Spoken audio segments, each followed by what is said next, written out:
Saying the quiet part out loud has been sort of a theme of the Trump administration, and a huge cause of the constant self-inflicted damage that Donald Trump has done to himself has come from saying things out loud or tweeting things that he would probably be better off keeping to himself. And it has unfortunately happened again. And in conjunction with the release of his new book called Rage, investigative journalist Bob Woodward has released audio of conversations that he had with Donald Trump, during which a lot of things happen, but making huge headlines is Donald Trump admitting that he publicly was not telling the truth about coronavirus as early as February for political reasons. Now, there's debate as to whether they are good political reasons or bad political reasons. I would argue it doesn't matter that Donald Trump was deceiving the public, and it wasn't a matter of national security. It was Donald Trump wanting it to appear as though he had things under control when he did not. Let's go first to the clip, and then we will discuss it. Donald Trump admitting to Bob Woodward that at the time, February 7th, his belief about coronavirus was that it was very serious, even airborne. Although publicly, even for months after this, Donald Trump never acknowledged coronavirus being as dangerous as he admits in this clip. Now it's turning out it's not just old people, Bob. Just today and yesterday, some startling facts came out. It's not just older exactly. young people, to plenty of young people. So what's going on give me a moment of talking to somebody, going through this with Fauci or somebody who kind of it caused a pivot in your mind, because it's clear just from what's on the public record that you went through a pivot on this to, oh my God, the gravity is almost inexplicable and unexplainable. Well, I think, Bob, really, to be honest with you, Sure, I want you to. I wanted to always play it down. I still like playing it down. Yes. Because I don't want to create a panic. So there it is. It's plain as day. Now, what is the response going to be? I'll tell you what it is. It's not going to be that the audio tapes have been doctored, because they clearly have not. The argument is going to be not wanting people to panic is something good that Donald Trump does. And it's something that he has done in general during his presidency. Of course, it is not true. When it comes to the immigrant caravan, Donald Trump's strategy was create as much panic as possible, make people think things are as dangerous as possible, even when they are not.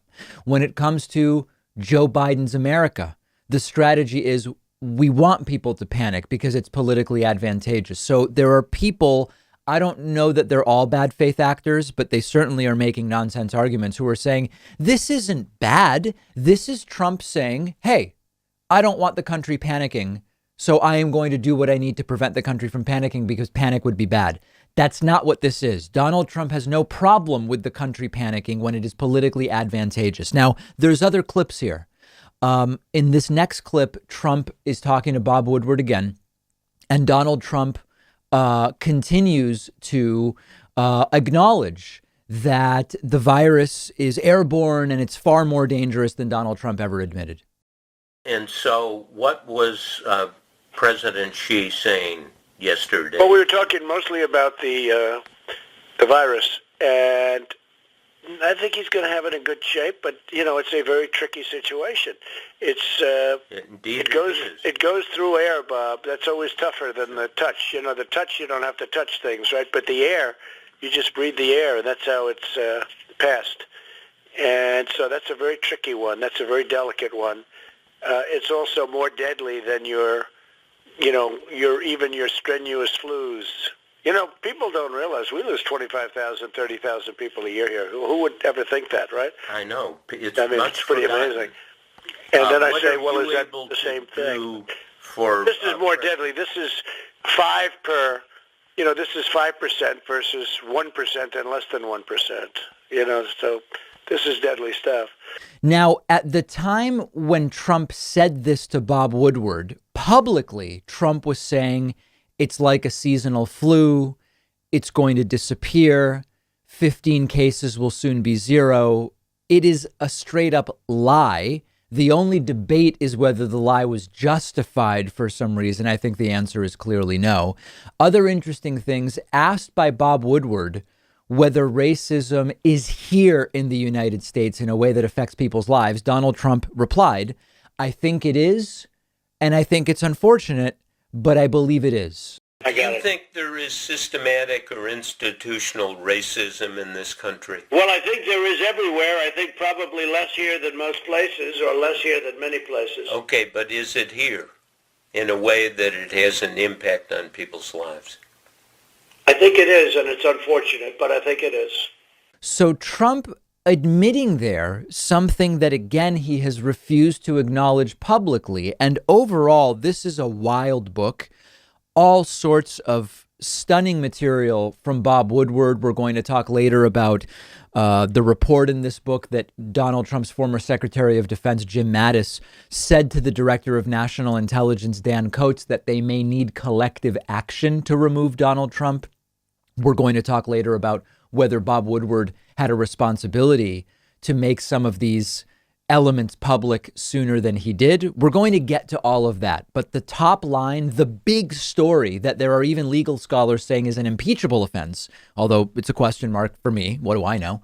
But really, the top line is Donald Trump knew how serious coronavirus was back in February, early February, and he didn't acknowledge it publicly, ostensibly claiming it's to avoid causing panic, but we know how that worked out.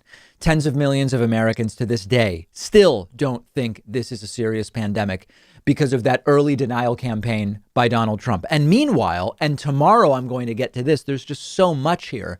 Meanwhile, Donald Trump's approval, in all likelihood, is going to remain around 45% because something is very wrong with our country. Donald Trump is admitting, I pretended it was less serious, which led to more death than necessary, and approval is not likely to budge very much. It's amazing. It's amazing in terms of the indictment that it is of our country.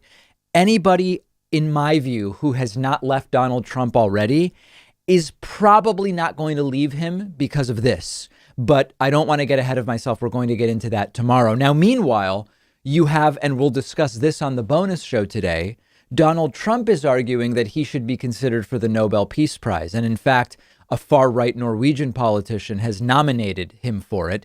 On the other hand, we are wondering whether his handling of coronavirus counts as a crime against humanity. That's how disparate the country is right now on the issue of Donald Trump. Now, just 1 sec. I want to go back again to the explanation that is the predominant one in response to this audio, which is Donald Trump didn't want to cause panic. That's a good reason to downplay the virus.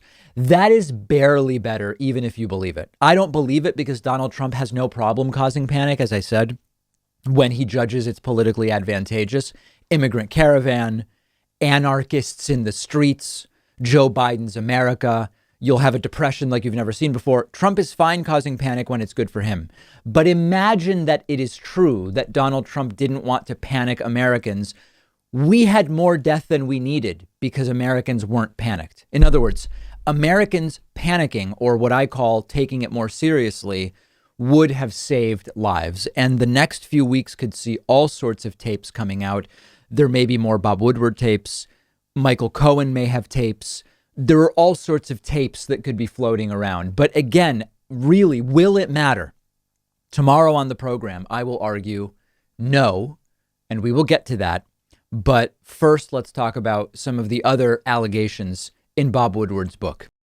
If you love feeding your intellectual curiosity, but you're always struggling to find the time, check out one of my all-time favorite apps called Blinkist. Blinkist lets you consume an entire book on your way home from work.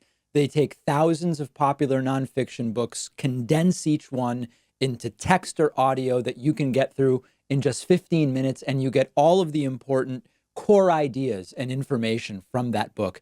It's perfect if you don't have enough time to do all the reading you want to do, or if you just want to sample a book before you buy the entire thing. I recently read A Brief History of Time, of course, by the great Stephen Hawking. This is a book that I have been aware of for so long, and other things got in the way, and it was fantastic to check it out on Blinkist. Blinkist has books on politics, philosophy, science. They have 27 different nonfiction categories, and a subscription is only about $8 a month. and you get the entire library. But you can try it totally free and get 25% off a subscription when you go to Blinkist.com/Pakman. I've put the link right underneath this video.